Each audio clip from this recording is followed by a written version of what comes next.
What will the Knicks look like this season? Can JaVale McGee improve enough to be a starter? How do Dave and I watch NBA games? The only question left is, say it with me, you win?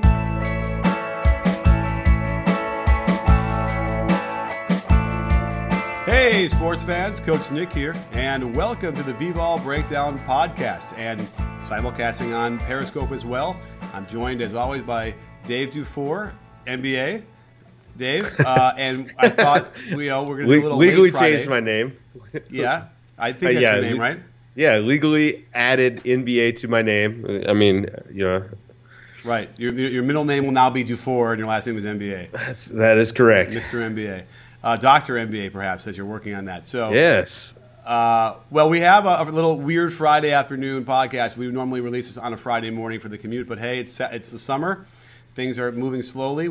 We nap now in the daytime, it sounds like. So, let's get to it. And I thought what we could do to begin with is let's start with a couple of questions right away and get people kind of interactive with the show. So, Dave, did you grab one already from Twitter? I did. Does the signing of Ramon Sessions to the Knicks say that Kyrie isn't going to wind up in New York? Nick, you want to go ahead and take that? Right, but wait, we got to give a shout out to who asked that question. Do you still I did not grab the name. Oh, darn. I'm the worst. It's out there. But yeah. Okay. So the question then is, yes, does it have any effect on Kyrie going there or not? Sessions has been kind of a career backup anyway, and they lost Rose. So I don't know if there's a really big connection to that at all. I just, that almost, it's a weird signing, but they needed probably somebody. Actually, doesn't it kind of feel like it means they're not going to get Kyrie? I don't think it should tell us anything. I mean, I think that it's just a signing of a point guard that they need to make anyway. I think that that's where you're at. Like, they need a guy like Ramon Sessions. I mean, you would hope you could get a better backup point guard, but whether they're running Ntilikina out there or whether they're running out Kyrie, I think that they needed this signing anyway. So, yeah, I don't think it tells us anything. Okay.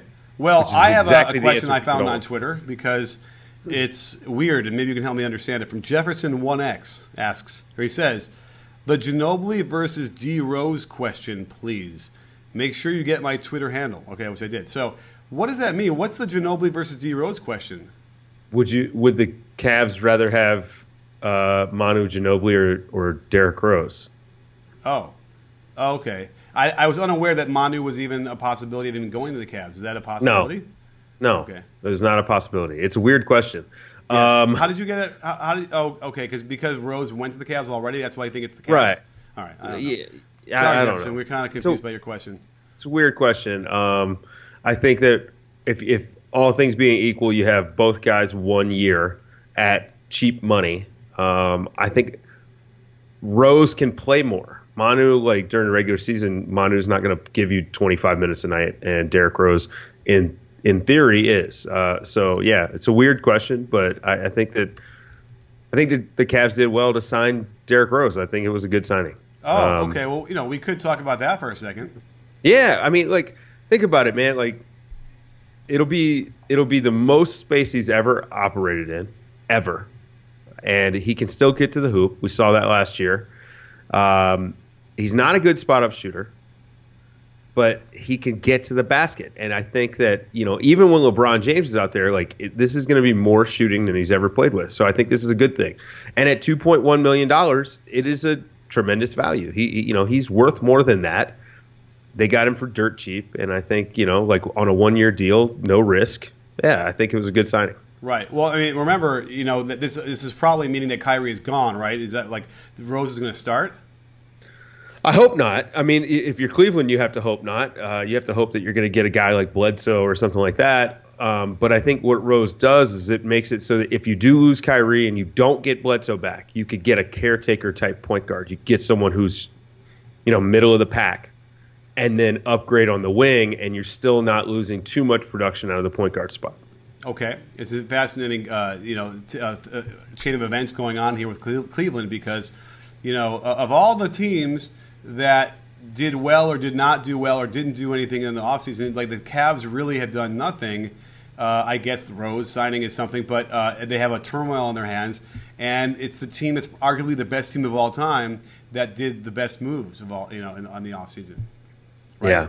Yeah, it was not great. So while we were talking about Kyrie, New York Sports Guys 5 asks, do we think Kyrie and Kristaps Porzingis would be a good duo? I think it would be great together. Wait, KP and who? And Kyrie. Yeah. Oh, no, that would be, certainly that would be really fun on offense. I guess the only problem is Kyrie, does he pass? Like, is he the guy that's going to be a gunner the whole time, or is he going to be the guy that's going to facilitate and kick out on those pick and rolls? I don't know. Kyrie might be a little rusty. I feel like aside from the ISOs he gets in Cavaliers offense, I don't know. Like, does he get a lot of traditional 1-5 pick and rolls out top with Cleveland? He gets a few, but no, it's not. What they do with him is not what you would do if he was in New York. Yeah, like right in New York, they'd be doing it a whole lot. Like maybe a little bit of movement into that. Listen, Kyrie is awesome. He's an all-star. He is a maybe just short of a franchise player, and anywhere he goes, he should be able to hook up with the other star of that team and do really well. I have a good question here on Twitter, which is from Bibanjeni Greg Mapofu. Coach MGM says, would a 4-5 pick and roll or pick and pop game between AD and Boogie be effective? Theoretically, yeah. Boogie's actually a pretty good ball handler, and I think you could do a lot with those two.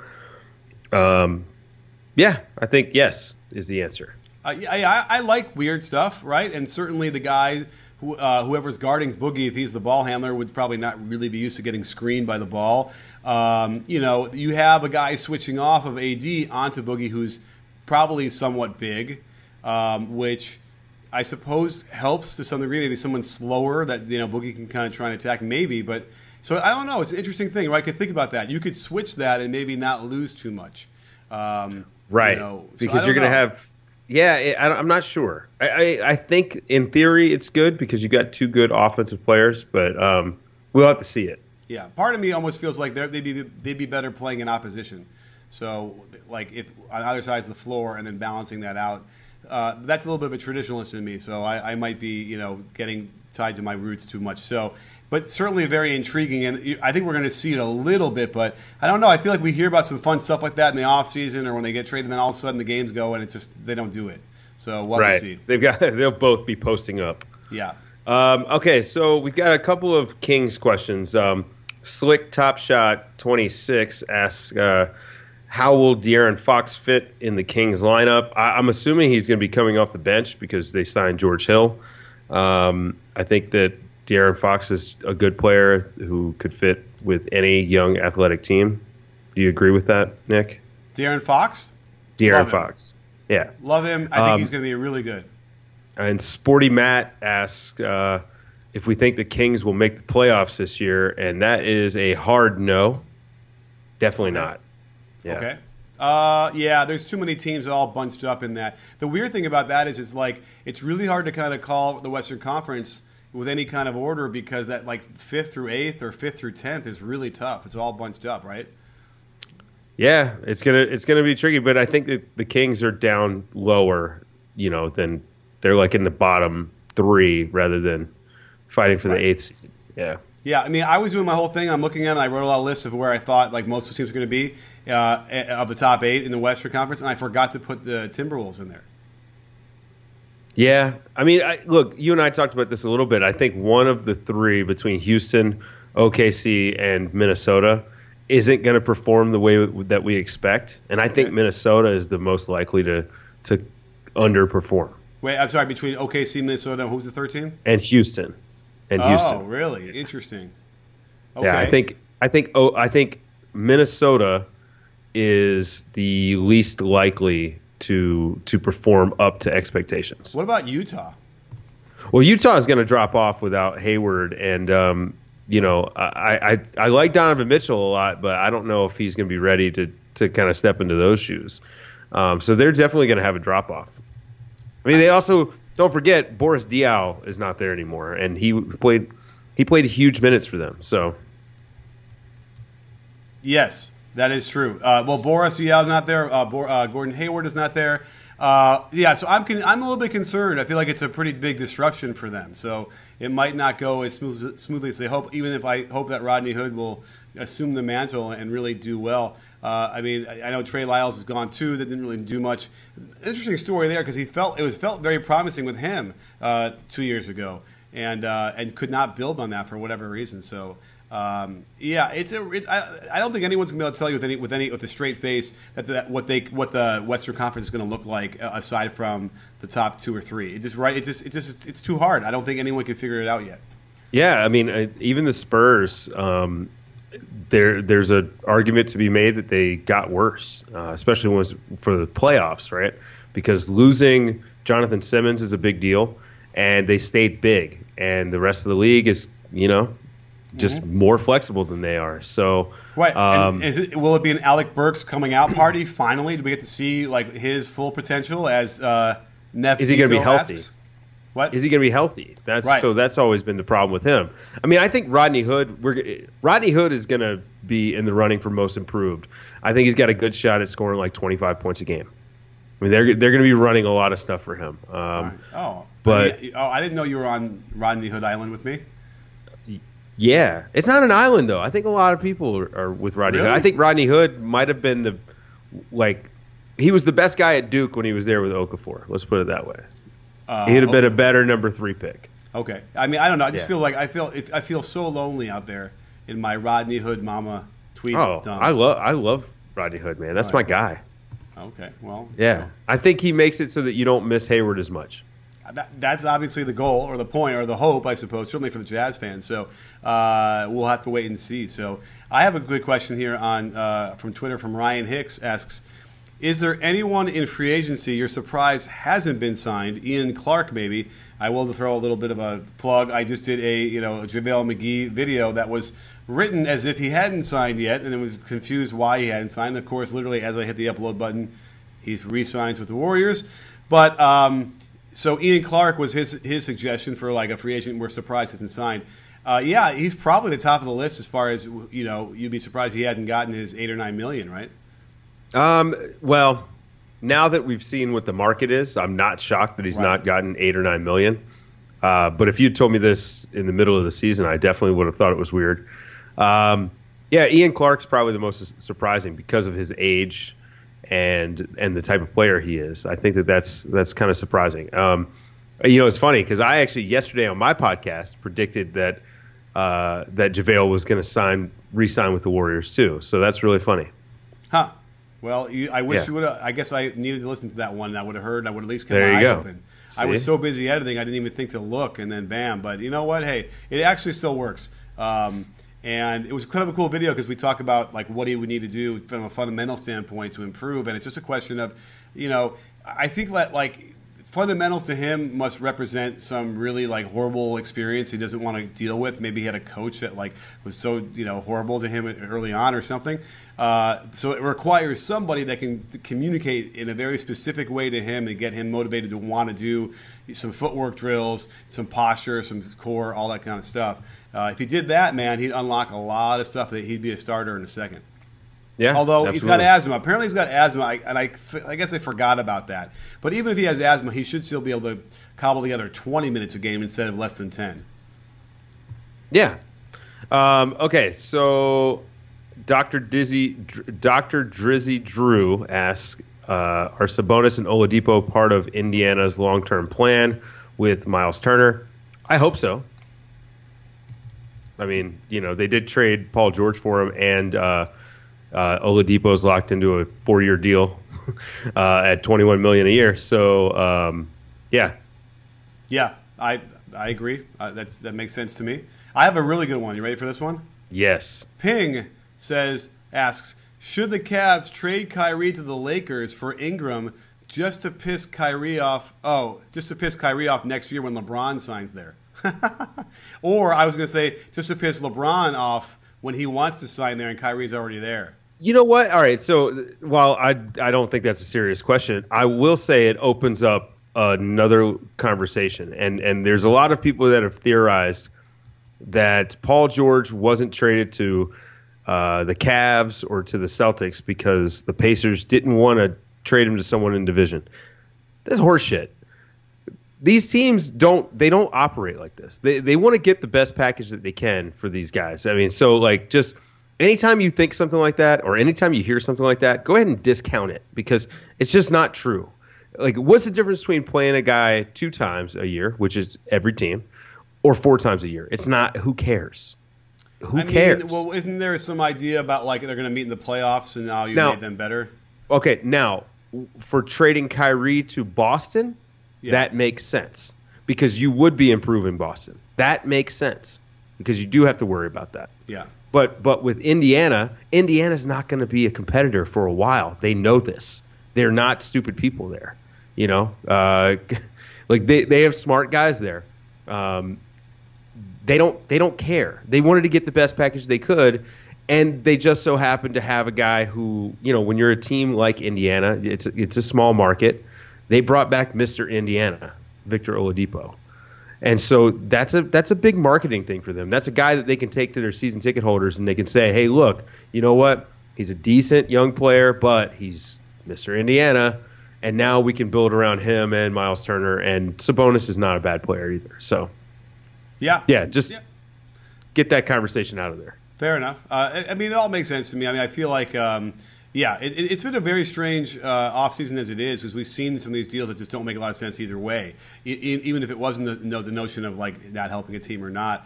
I do like, though, the Kyrie to Boston is a really fascinating potential deal. And again, like then do the Cavs want to make it that much harder on themselves because they're going to meet probably in the conference finals? But you know, that they're probably the only team that would offer anything remotely close to what the Cavaliers want anyway, right? Yeah, I mean, it's possible. It's possible. They definitely have a lot to offer. Like, I actually think that if Boston winds up trading Crowder, they get worse.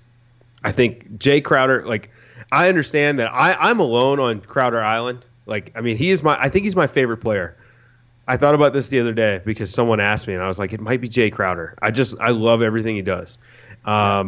So I may be alone on this island, but I think that he is so important for what they do. And, although I will say that Semi Ojeleye is sort of like a bigger Jay Crowder, which is kind of crazy to say. Yeah, I mean, and you know, if Crowder's gone, that maybe they get, you know, some more playing time for those younger guys, and you know, but again, you don't want to be competing for the, you know, the Eastern Conference with a rookie and a second-year player at that forward spot necessarily. So I was on, you know, I was all alone. I felt like on Crowder Island a couple of years ago, and then I kind of got tempered the last year, but I feel like he was banged up too in a way that I shouldn't judge him as much from the last from the playoffs. But I love him. I think he's a tough guy too. He's probably a great teammate in a way that you need that stuff, but. Yeah, it's a really intriguing thing. What else? Also for Boston, they've got so many young guys. Yeah. They've got Jaylen Brown, they've got Jason Tatum, they've got Ojeleye, they've got Yabusele, they've got Zizic. That's like 5 guys who are rookie or second year players. You can't just go and give up Isaiah Thomas and Crowder for Kyrie. I think that's too much. Yeah, it's close. It's close because, man, do they need a guy like Kyrie? He'd be okay, but also, like, would he stop the ball more? You know? No, but like they can figure that out. But I'm talking like what they need. If you look at the Celtics and take a step back, and what they need is like, okay, Hayward is a step in the direction, but Kyrie is like the fit, like offensively at the very least, it's really a good fit. But is he a guy that you gut your assets and you know your flexibility for? I don't. What did you say? So. Crowder and who? Well, there's a lot of people that are throwing out like Isaiah, Crowder, Brown or Tatum, and the Nets pick, and that just feels like too much. Yeah, I would maybe do Isaiah and the Nets pick. No, or I would almost do Isaiah and Crowder and the pick, and not like that third player. You know, I might get that's about as absolute far as I would possibly go. But that was it. Yeah, I love Isaiah. But I feel like, you know what? I don't know. Like, do you get how much more value? Right? Do you get between Isaiah versus Kyrie? That is a good question, actually. Well, if you're just judging by last year, same. Isaiah was I mean, statistically was better. Yeah. He was more efficient. And there's an argument to be made that the better situation for a guy like Isaiah would even be, kind of being able to play off the ball more like he could in Cleveland. So I'm not sure. I mean, now the big thing with Isaiah is you have to think about what happens next summer, right? If you trade Kyrie for him, now this is where the Cavs have some interesting options, because if they were to make a trade like that and get a guy like, let's say Isaiah Thomas, right, on a 1-year deal. If LeBron leaves next summer, it's very easy to just let everybody walk and start over. Yeah, that's not, it's not hard. So, it's I don't know. It's going to be an interesting month before Kyrie gets traded. When Kyrie is engaged, I will say, like, he can play really good defense, and we've seen, under the highest pressure moments, he's done that in the finals. So. And that's probably the thing that Isaiah simply will never give you. So there's a potential there from Kyrie with the Brad Stevens mind meld, perhaps, to get better defensive output. And then you're pretty much half a six of one, half a dozen of the other with the offensive output, because they're both very similar, I think. So that's a really interesting. That would be interesting. And so now you're just talking about contracts, like the length and that kind of stuff. So fascinating stuff. All right, I have so a here's good question. Oh, you have one? Okay, go ahead. I have one, but you go first. All right, I got one from KB824. I don't know what that means. Who do you guys have for Rookie of the Year? And who does better, the Chicago Bulls or the Brooklyn Nets? A two-parter. He got 2 questions in there and 140 characters. Good for you. Pretty good.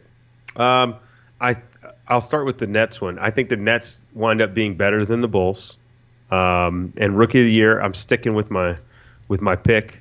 Dennis Smith Jr. is going to be the Rookie of the Year. All right. You like to color in the lines too when you use your crayons? Yeah. Stay right in those lines. Yeah. I mean, okay. That's interesting. You think the Nets are going to do better than the Bulls? So you're thinking that the Bulls are cratering? Rightly so. They should. Yeah. I mean, Wade is still around for now, but I do believe that they're going to engineer a buyout. Yeah. All right. Now, okay. So I could see them going from what were they, 8th or 7th? What did they make? They barely make the playoffs. Yeah, they were. So so that's easy to see them dropping X amount of games. Now you got to figure, okay, are the Nets going to move up in the end? What do? They added D'Angelo Russell, and they also picked up the really good pickup I liked was Crabbe. Yep, Alan Crabbe. Karis LeVert, year 2 he was looking good at Summer League. They also got Jared Allen, who I like a lot at the 5. So yeah, I think they got significantly better. I mean, we talked about this a little bit when Boston wouldn't trade that Nets pick for next year. We talked about how it's risky because the Nets could get better and you may not have a number 1 pick next year. It's not guaranteed. And I think that they've done that. I still think they're one of the 3 worst teams in the East, but they're better. And as a matter of fact, I think D'Lo is going to score enough that he's probably going to make an All-Star team and probably be in the running for most improved. Oh, so you'd be advising the Celtics to get rid of that pick right tomorrow? I would deal that pick if you could get a good return. I mean, because either way, even having a top 5 pick is still good, especially in next year's draft, which the first 5 or 6 guys are going to be fantastic. Yeah. I don't know. I'm not sold on the Nets. I went through some of their footage recently, and I guess it's hard to tell because it was such an influx, and they weren't trying to win or whatever they weren't trying to do. Right? They weren't trying to lose necessarily either, I guess. But either way, it was. I really did not like what I saw in their offense. Really didn't like it. So hopefully they can get that sorted out, get their roster settled better now that they have a full training camp with all these guys if they stay healthy. But again, a big if for all those different things. But keep your eye on that. And then as far as the Rookie of the Year, yeah, I mean, I got to go either Dennis Smith. I mean, Lonzo Ball, in my mind, would be the only other guy it's going to get so much of a run that he'll get the numbers. So, I guess just to be oppositional, I'll go with Lonzo. Dennis Smith is going to sprain his ankle in the first week of the season and miss 2 months. And that could be a thing, right? Like, horrible. I mean, I'm sorry, I'm a terrible person. I don't mean to say no. But that's a good point. It's so much about what happens in the first 2 months. It's all about that narrative. People think Brandon Ingram had a bad season last year because he was bad for 2 months. He actually had he was good the last couple months.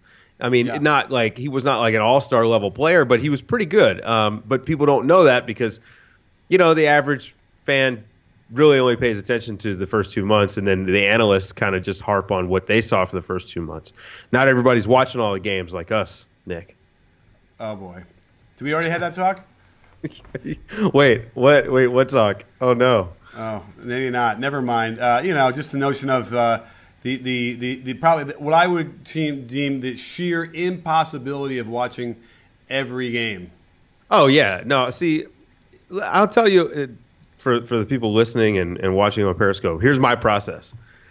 The best teams, I watch every game. So like I watched all 82 Warriors games. I turn them off once they become a blowout, right? And then I'll watch something else. So I watched 65 or so of the Cavs because you're not seeing much from them during the regular season. I watched a lot of the Spurs just because, that's like my guilty pleasure. Like that's what I love to do. So I watched like 70 Spurs games. The bad teams, I watch them when they play the good teams, and that's about it. And you probably only watch about a quarter or two of that. Exactly. And I did watch all 31 of Joel Embiid's games. Yeah. That was must-watch television for me. So it really, like, it is impossible to watch every single game. I sometimes I've watched the condensed versions, right, like on the NBA app. I definitely have done that. But I think that there's something to be said for trying to watch as much as you can, doing your best. There's tons of people that only watch highlights, and that's why they don't know anything about half these teams. Right. But yeah, it is physically impossible to watch every single game. I tried. I think you and I talked about this last year. The first week of the season, I watched every single game. It was, I was fried. Yeah. I was good for nothing. Right. So, and that's as if if you're doing anything else during the day, normal things. You have no. Like, we calculated that. I mean, I'm almost going to do it again. We did 82 games. No, it's 82 times 15 because they play each other times 48, whatever it was, and then divided by 20, whatever. It ended up, it was hundreds of hours, I think. And I mean, I guess there are enough hours in the day, but like to stream them all together and stay on top of it, it's every single day you have to be watching hours and hours. I just don't know. Yeah. Anyway. I watch. Now, here's the thing. I mean, the truth is, I probably watch 9 hours of basketball a day during the season. Wow. I do. I watch a lot. That might be more than I do, by the way. Well, so I pick two games, right? An early game and a late game. And then I'll have one that I'm kind of flipping back and forth because, they start staggering it, right? So I'll consider that watching 3 games at once. And then I'll watch a game after the late game. I'll go and I'll pick one of the early games to watch, and then I usually will watch a game in the morning while I'm reading and stuff like that. So I'm not paying as much attention to the one in the morning, but that's when I'd save like, it's the 76ers, it's the Hornets live on whatever local station, right? Like, and that's when I'll watch that. But yeah, and then you and I last year we would have a conversation about something, and you would see something that I didn't see. And so then I'd make a point. I'd go watch that. Right. And so that's where having like a good partner, like someone you trust, like Nick, can actually enhance my viewing experience. Because then I could go back and I can say, you know what, I didn't get to see that, so let me watch, and I can just go on Synergy or whatever, and I could pull up. Oh, okay, right. I need to watch these possessions or whatever. Well, so full disclosure, as you're calling me a good partner for you, I'm calling you out on Twitter saying that I don't believe you watch 9 hours of basketball a day. So really, it's out there. That's crazy. Why didn't you say it on the? Oh, now you're saying it on the podcast. I lit you on fire. I don't know what's going to happen on Twitter now, but Yeah, that's fine. Yeah. I mean, it's wrong. You can definitely ask my wife. I have a basketball widow. Okay. Yeah. You know what? Well, Maybe why don't we do one where you bring your wife on and I'll bring my wife on, and we'll have dueling banjos. I don't know what we'll have. Well, how many hours a day do you watch of basketball? Well, now remember, I'm talking. I watch it. This is all day. Yeah, I mean, for me, I'm much more hyper focused. I'm going to go watch like all of Ball's pick and rolls for the last week. You know what I mean? Right. So it's like I can't tell you how many games I watch. I can tell you how many clips I watch a day. Like that's kind of how I do it. Yeah, I know you watch a ton of clips. I mean, like it's impossible to do what you do and to do it as well without Right. watching a ton of clips. And I should probably do more just like watching games and, you know, tuning my brain off and just kind of just watching and enjoying. I kind of need maybe some opiates or something to do that because I don't know how else to relax my brain and not, you know, see the matrix of X's and O's. But hey, maybe this year we'll do something different and we'll try it differently. I mean, we had some live shows where we're watching games and cracking wise and stuff. Maybe I'll do more of that. But I will tell you right now, during those live shows where we were like when I was hanging out, I definitely was paying much less attention to the game than I normally do. Like, I know. That's why it was sucked. Like I really didn't know what happened, and I couldn't give any. After the game was over, I'm like, well, what just happened? Which, by the way, happens when I'm also doing my live analysis of like the playoff games. I'm so racing to get the videos and post them on Twitter, and next thing you know, it's like I don't know what happened in the game, and I can't take a step back. So you know, we'll keep figuring out and playing with it as far as covering this stuff. But yeah. But, I mean, I'm always open to improving my process. And it got better as the year went on. I mean, last year was my first year really doing this in this capacity. Like, I wasn't doing anything media before. And I actually watched games for the enjoyment of watching basketball, which is a novel concept. It is. I wish I could do that. So, yeah, it definitely I got better as the season progressed. But, yeah, I mean, I'm going to watch 8 or 9 hours of basketball a day anyway, if I can, you know. So it's you know, it's the best thing on the planet as far as entertainment goes. So yeah, I'm gonna watch a ton. So yeah, I'm interested now. Now I'm gonna start picking your brain and figure out what you're watching and try to watch the same stuff. Okay, feel free to pick away. I mean, I might want to start doing some WNBA this summer. I've been threatening to do that for years. So good. It's so good. All right, you'll have to help me to figure out who I should spotlight or look at because I want to get this one done. I'll tell you what. Do a Diana Taurasi. I like her. Yeah. Okay. Diana Taurasi is so good. Just do like an epic Diana Taurasi video, like her career or whatever. Her whole career. She's just, you know, she's the Michael Jordan of women's basketball, and she's fantastic. And Milos for Rookie of the Year. All right, hey, good call, Aaron. I don't think he's gonna. I don't think he's gonna get the minutes. Yeah. It's too bad. But you never know. Like Patrick Beverly, oh, God, he could get hurt. Sorry, Patrick. I don't mean that. But, you know, what's to say all of a sudden he's going to have to get in there and do emergency starting and he's getting, you know, 30 minutes a game, right? Like, that guy, if he got 30 minutes a game, I think he could average 10 assists. Milos? Yeah. Oh, yeah. Yeah. You know, and remember, he's considered a rookie, right? So. Yeah. Yeah, he is. You know, anyway. We'll have to see how that goes. Let's see here. Well, do we have any other questions? Because I think, you know, this is a great pod without having to talk about any of the retreaded, you know, subjects we just went off the rails on how we watch games. Actually, you know what? Let's talk about that real quick. And not just do you watch games or how much you watch games. When you're watching games, are you taking notes? I used to a lot more than I do now. And my notes tend to be kind of like whatever I'm tweeting out. I can go back and look at those later and see what I've sort of analyzed. But when I do a live show with you, when we'll do that, I'll take notes. Yeah, for sure. How about you? So I take notes. Actually, this year I'll be using the iPad to take notes instead of paper. Ooh. I know. Oh, okay. Yeah. I mean, I'm taking it out of my little text edit, you know, thing. But still. You're doing it, you're thumbing in, huh?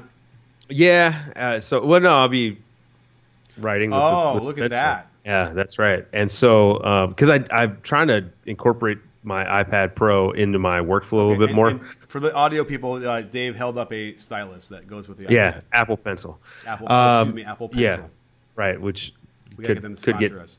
Yeah. Yeah, I definitely need an Apple sponsorship. But yeah, so I'm taking notes, and then of course the tweeting, right? Like, so a lot of times I'm just like you. I'll go back through those tweets, and then and oftentimes those are my notes. So that's pretty funny that we actually kind of do a similar thing. And I talked to some scouts at Summer League about what they do, and one of their big things is that like they all had different ways that they did it. There was 5 different guys. They all do it a different way. Their big thing was just figuring out what works for you. One guy said he never looks down at his notepad, but he's taking notes the whole time. And another guy said he never takes notes when he's watching the game live. He waits until he watches the tape at night. Oh. Which I think is, really, really interesting. That is really interesting. It's hard. So he's watching and writing at the same time. You're not looking down? Right. Yeah, That's a skill, man. Yeah, because I don't know how you read that later on. But then again, I was an art major. We used to do like blind contour drawing, so I guess that's part of it. But yeah, I don't know. The whole scouting thing is a real conundrum to me, and I think that it deserves a serious overhaul. I think we need to look at this in a different way. The more and more I hear scouts talk at like pro scout school, the more I'm thinking, not that I want to, have their whole industry just destroyed or disbanded, but there's just something that I feel like is a more efficient way to do it, and I haven't quite put my finger on it yet. And a lot of it has to do with going there, right? And I think it's almost sympathetic to them how much they have to travel. It sounds horrible. And I really feel like the reasons they end up giving for why they have to be in the arena aren't compelling to me in a way that they could easily do their job from anywhere they were, and it would just be, imagine the efficiency you can get your job done if you're not in a plane for 6 hours Sure, a day. if you're just watching tape. But I think that for a lot of this stuff, especially for the college scouts, it's important because you may not have the network of people that you can contact to get like character references and things like that. You need to have some interaction, with not just the coaching staff, like personally, but also with the player. And, so much of what they do is human intelligence. It's a lot of, getting to know people so that they can get information. Like Woj would probably be an amazing scout because he's got this network, this human information network. And that, to me, from the scouts I know, that's their the best tool in their tool bag is that human intelligence network that they've kind of developed where they can call a guy and say, hey, you coached against such and such in AAU, or you coached this guy at a camp or whatever. What do you think about him? Who should I reach out to get like a really good feel of who he is as a person? And especially with the young guys, because, you think about what the Kings have done, and you and I talked about this quite a bit. They wanted to make an organizational culture change. And you look at the guys that they drafted and right? That's why they drafted him. So, I think that part of it, the on-the-ground work, is still important. But I'm with you. I wish that if they could fix the work-life balance part of it, I would be extremely interested in being a scout. Yeah, I hear you. So, I'm not sure I would be either. I would be, but certainly, yes, it would make it a little bit more palatable because it's insane and just like family destroying and like, life destroying to travel that much and have to work that hard for what they'd get. So, but it's certainly not that hard to have a conversation with you on the NBA, and there's no need for any kind of culture changing on this end. I think we've got a good culture going, wouldn't you say? Yeah, I think so. I don't think we need a culture change. Right. I'm not sure. Work smart. Are you trying to trade me to ESPN? Right. No, I got some calls coming in. I got to know. I'm trying to figure out what I should say to them. So, we need some more. You need some more character references here. Hey, real quick. Somebody just asked a question kind of related to watching film. I think this is a good question for you. Do you ever get kind of fried watching clips and film? Are you asking me that, or someone asking you that? Someone asked in the chat. I modified it. Okay. I want to know because I have this occasionally. Yeah. It happened to me this past year a lot more than normal. You might have even noticed, like, if you were looking at my YouTube feed, like I had gaps where I was just like, I just couldn't get stuff done, even though I was working on it. I just spinning my wheels, and just like couldn't concentrate on it. So yeah, I was getting fried quite a bit, and I'm going on a vacation for a couple of weeks in August, and that's really going to help. But again, it's still get back into September, October. So I tend to be working really hard until the season starts, and then it's all hell breaks loose. So it's for sure. I told you that I started taking weekends off, like starting in March. Yeah. Because I couldn't do it. Yeah. Especially for 9 hours a day. Yeah, I mean from November until the middle to end of February, I'm also coaching a team. So I was coming home, watching the late game, watching the early game, the next morning watching another game, then getting my practice plan ready. You know what I mean? Like, so it was just an impossible schedule. This year I'll be much smarter about it. I'll probably watch less basketball this year than last year. Yeah, just got a better handle on how to do it. Like, I can do it smarter. Cutting out commercials is huge. Yeah, absolutely. Those damn commercials, those damn ads that you have to watch. Speaking of which, they're the worst. Harry's Razors. Yeah. aren't they? Audible's coming up soon. We got to get them on. So, and don't forget, I just did a really great shooting video that anybody can buy over on Vimeo, Vimeo.com/B-Ball Breakdown. Look that up. You'll find it. It's over 15 minutes of great stuff. Dave helped me film some of it, or helped me film it, period. And definitely check that out. And I don't know. Great talk. I think we're going to, do my usual. Well, so really quick, guys listening to the podcast and gals listening to the podcast, go on iTunes and rate and review the podcast. Okay. It makes such a huge difference for the visibility, and like when we go to sponsors, that stuff is important. They want to see hundreds of reviews for this podcast, and we have a lot of listeners and not a lot of reviews. So maybe that's on us. We haven't done a good enough job of kind of doing a call to action. But please help us out, and especially now during the summer, because we need to carry this momentum into the next season. Yeah, and also there was a lot of great questions we didn't get to in the Periscope. Hit us up on Twitter, and we can answer them there for you because they're really good stuff. So again, thanks for coming on the show, Dave, with me today and sharing some thoughts. And don't forget, sports fans, at B-Ball Breakdown, we're not a channel, we're a conversation. You in? You in, Dave? Until I'm traded for cash considerations.